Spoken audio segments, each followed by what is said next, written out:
મંડાણા છો, કઈ ખબર પડે છે કે નહીં? હમણાં પ્રથમ સત્રની પરીક્ષા આવે છે. પણ સર કાઈ ખબર પડતી નથી, મારે કરવું હું? દરિયા જેટલો સિલેબસ છે. પણ એમાંથી કરવું હું અમારે? કાઈ ખબર પડતી નથી. શું થયું સાહેબ? આ લોકોનું એવું કેવું છે કે પ્રથમ સત્રની પરીક્ષા આવે છે અને દરિયા જેટલો સિલેબસ છે. સાહેબ, આ લોકો જેવો તો પ્રશ્ન ઘણા લોકોને છે.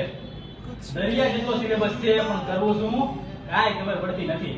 પણ HRS એજ્યુકેશન વિથ યુ, જેની કઈ ચિંતા કરવાની જરૂર નથી.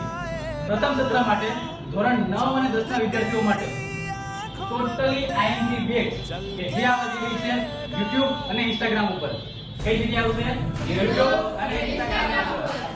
HRS એજ્યુકેશન ના પ્લેટફોર્મ પર. તો મળીએ છીએ ડાયરેક્ટ 5 તારીખે શિક્ષક દિનના દિવસે સાંજે 8 વાગે. કેટલા વાગે? 8 વાગે.